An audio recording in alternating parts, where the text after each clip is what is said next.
Okay. ఈ అందులో తాలుకాయలన్నా?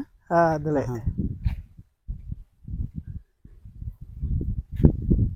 ఈ తేజాలు ఈ మనయే కదా.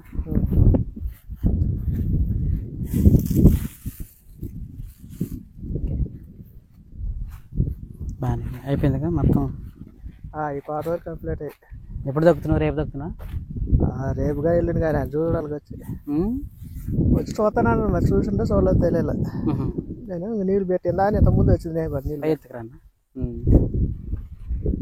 ఓకే, బాగానే వచ్చింది. ఎన్ని గంటలు అయితే నీ అంచనా? 17-18 కేజీలు అనుకుంటున్నా.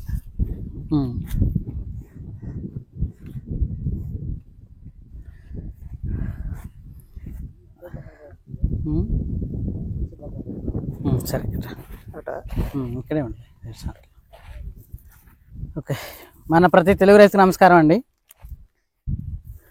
మన సబ్స్క్రైబరు చూసే ఉంటారు చాలా వీడియోల్లో.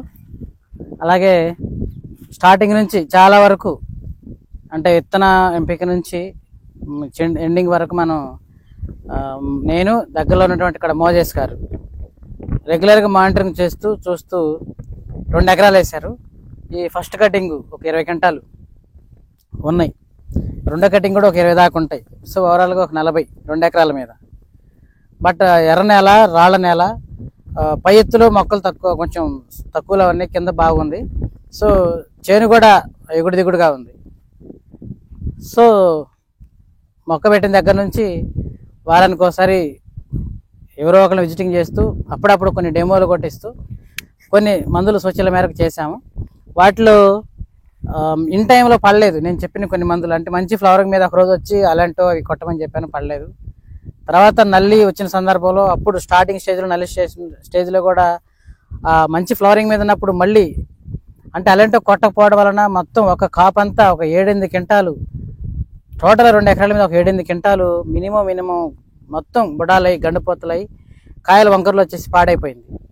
తర్వాత మళ్ళీ చూసి చాలా బాధపడి మళ్ళీ ఇంకొక 2-3 స్ప్రేల తర్వాత మంచి ఫ్లవరింగ్ తోటంతా మల్లె తోటలో ఉన్నప్పుడు అప్పుడు డ్రైసర్ అవి కొట్టమని చెప్పడం జరిగింది. అది మిస్ అయింది, ఎందుకంటే దగ్గరలో కొట్టలో లేదు. అట్లా కొట్టపోవటం వలన 2 కాపులు మిస్ అయినాయండి. అయినా సరే మళ్ళీ తర్వాత వారం తర్వాత మళ్ళీ వచ్చి చూస్తే కొంచెం గట్టిగా మాట్లాడితే గుంటరెళ్ళి తీసుకొచ్చి కొట్టాడు. అప్పుడు కొద్దిగా నిలబడింది. కొద్దిగా అట్లా చేస్తేనే ఈ 2 ఎకరాల మీద ఒక 40 క్వింటాల వరకు అంతే ఉంటుందా? 40 ఉంటుందా మొత్తం? ఎకరం 60 సెంట్లే. ఎకరం 60 సెంట్లే. అది ఎకరం 60 సెంట్లు. ఎకరం 60 సెంట్లేనండి. మనం 2 ఎకరాల రోజు కొడతా ఉంటుంటాము, 2 ఎకరాల రోజు చెప్తా ఉంటుంటాను. సో మొదటి నుంచి ఎట్లా తేలిగ్గా అంటే చెప్పిన వాటిలో ఒక 4-5 మందులు మిస్టేక్ అయినా కానీ పడాల్సిన టైంలో పడలేదు. అట్లా చేస్తేనే రెగ్యులర్ ఫాలోయింగ్ చేస్తేనే ఇట్లా వచ్చింది. అంటే కాయ కూడా చూడంత రంగు అంతా బాగుంది. సో ముందు సైజు బాగుంది. ఇలా రంగు సైజు ఉండాలంటే మనకి మెయిన్ ప్రతి మిరపరాయి తేజలు అని చెప్పిన ప్రతిదీ బాగా నీట్గా కాయ మంచి రంగు రావాలంటే అన్నచేత నేను దుక్కిలో కూడా అంటే దుక్కి తర్వాత మనకి ఫెర్టిలైజర్ ఎప్పుడెప్పుడు ఏం పెట్టాలో నేను చెప్తాను. డైరెక్ట్ సూటి ఎరువులు వాడించాలని చెప్తుంటాను. ఆ సూటి ఎరువులే direct potash, direct urea, direct DAP పెట్టించాను. ఒక ఎన్నిసార్లు పెట్టింటామన్నా ఇట్లా? 4 సార్లు డిఏపి, పొటాషు, యూరియా. ఇవి మనం ఎప్పుడు పెట్టిన ఎదబెట్టారా లేకుంటే 2 సార్లు సాళ్ళ పోసారు. సో ఖచ్చితంగా పొటాష్ ఇంపార్టెంట్ అండి. స్టార్టింగ్ నుంచి పొటాష్ అనేది ఇంపార్టెంట్. ఈ విషయం నేను యూట్యూబ్ ఛానల్ పెట్టినప్పుడు చెప్తూనే ఉన్నాను. కొంతమంది పాటించారు, కొంతమంది పాటించలేదు. అన్నగారు దగ్గరుండి పాటించి చేపించాను. అందుకే కాయ ఇంత రంగు ఉంది, మంచి రంగు ఉంది. కొంతమంది వైరస్ టాలెన్స్ అనుకున్న ఏ రకాలించుకున్న రంగు పెద్ద కనపడదు. దానికి పొటాష్ వాడకపోవటమే. పొటాష్ మరింత వాడితే కాయ సడింపు ఉంటుంది, రంగు ఉంటుంది, క్వాలిటీ ఉంటుంది, కాయ చెదరదు. అలాగే మొక్కకు ఇమ్యూనిటీ పవర్ ఉంటుంది, యాంటీ రెసిస్టెన్స్ పవర్ ఉంటుంది, రోగాలను ఒత్తిళ్ళను తట్టుకుంటుంది. వాతావరణ ఒత్తిళ్ళను కూడా తట్టుకోవాలంటే పొటాష్ అవసరం. పొటాష్ వల్ల మొక్కకి చాలా బెనిఫిట్స్ ఉన్నాయి. రెగ్యులర్గా వాడిచ్చాను. సో నెక్స్ట్ డే కూడా మనకి మంచి షెడ్యూల్ నేను ఇస్తాను. అందులో భాగం ఇప్పుడు మరొక కారణం ఏంటంటే ఇప్పుడు రేపు 2025కి టాప్ నేను చూసిన వాటిలో చాలా చూసుకుంటూ వచ్చాము ఆంధ్ర తెలంగాణలో.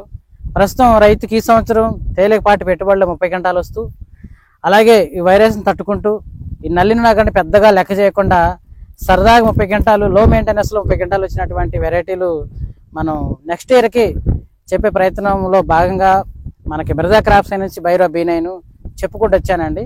పరకాల, ములుగు ఆ జిల్లాల్లో మీకు చూపించాను. వీడియోస్ కూడా ఒక 4 వీడియోస్ 4 రైతులు అక్కడ చెప్పాను.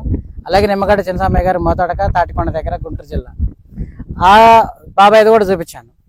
సో వీళ్ళందరి తక్కువ మెయింటెనెన్స్ అన్న కూడా పెద్ద మెయింటెనెన్సే, కానీ సమయానికి అందలేదు మందులు. బట్ తక్కువ మెయింటెనెన్స్లో 30 క్వింటాలు ఈ సంవత్సరం పండినాయి అంటే ఒక మంచిగా మెయింటెనెన్స్ చేస్తూ ఒక 40 క్వింటాలు తీయొచ్చు. తక్కువ మెయింటెనెన్స్ అయినా 30 క్వింటాలు తీయొచ్చు. అంటే 2 విధాలుగా, అంటే అందరూ ఎక్కువగా టాప్ పెట్టుబడి పెట్టలేరు, అలాగని మరీ తక్కువ కాదు కానీ మీడియంలో పెడతారు. మీడియం పెట్టినా కానీ ఈ సంవత్సరం 15, 18, 20 లోపే. బట్ వీళ్ళకి మాత్రం బైరో B9 వేసుకున్న వాళ్ళకి మాత్రం ఖచ్చితంగా 30 ఉన్నాయి. దీనికి కారణం ఈరోజు నేను నిమ్మగడ్డ చిన్నసామయ్య బాబాయ్ది కూడా చెప్తాను. ఆయన ఫస్ట్ కటింగ్ అయిపోయింది, కాటాలు పెట్టి ఏసీకి పెట్టేశారు. ఆయన వాయిస్ ఓవర్ కూడా మీకు ఇస్తాను. సో అందుకనే ఇప్పుడు నెక్స్ట్ 2025కి తక్కువైనా ఎక్కువైనా సరే నమ్మకం కాసే టాప్ నెంబర్ 1 తేజ సీడ్గా బైరో B9 చెప్తున్నాను, మిర్జా క్రాప్ సైన్స్ నుంచి. ఈ కంపెనీలో మనకి ఆర్మూర్ సెగ్మెంట్ ఉంది, కొద్దిగా నెక్స్ట్ ఇయర్కి బంగారం సెగ్మెంట్ ఉంది, షార్క్ 1 ఉంది, జిని 26 సెగ్మెంట్లో ఉంది. అవి కూడా మీకు అక్కడక్కడ ప్లేస్మెంట్ జరిగేలా చూస్తాను. ఇప్పుడు ఆసక్తి ఉన్న వాళ్ళు అవి చెప్పినవి అన్ని వైరస్ టాలెన్స్లు అండి. వండర్ హార్ట్ సెగ్మెంట్ కూడా ఉంది. సో ఇవన్నీ కొద్దిగా ఉన్నాయి. బట్ మెజారిటీగా తేజాలు ఇంపార్టెంట్ కాబట్టి అన్ని విధాలుగా అన్ని రకాలుగా తేజ వేసుకుంటే నష్టపోడు రైతు. మార్కెట్ 13, 14 ఉన్నా ఎంత ఉన్నా సరే కాయ ఇట్లా రంగు చెడదు, కాయ డ్యామేజ్ అవ్వదు, వైరస్ని తట్టుకుంటుంది, నల్లి నల్ల తరపున కూడా తట్టుకుంటుంది. సో నేను చెప్పొచ్చేది ఏంటంటే నెక్స్ట్ ఇయర్కి వాతావరణం గడ్డుగా ఉండే అవకాశం ఉంది. ఇలాంటి చిన్నకారు రైతులకైనా ఎవరికైనా సరే నమ్మకంగా బైరో B9 అనేది 30 క్వింటాలు అయితే కాస్తండి. ఆల్రెడీ అన్నగారు బుక్ చేసుకున్నా. ఎన్ని చేసావు? 20 ప్యాకెట్లు 2 ఎకరాలకి. 2 ఎకరాలకు మళ్ళీ దానికైనా ఎకరం వరకేనా? ఇక్కడ 2 ఎకరాలు ఇక్కడ తీసుకున్న పొలం ఇక్కడ దగ్గర తీసుకున్నారండి, కొండ దగ్గర తీసుకున్నారు. అది నేను ఇంతకుముందు చూశాను పోయిన సంవత్సరం ఆ ఫీల్డ్ వేరే రైతు వేస్తే. సో దానికి బైరో B9 ఆల్రెడీ బుక్ చేసుకున్నారు, కూడా అయిపోయింది. సో ఎవరైనా 2025లో తేజలు వేద్దాం అనుకుంటే ఫస్ట్ చాయిస్ బైరో B9 పెట్టుకోండి.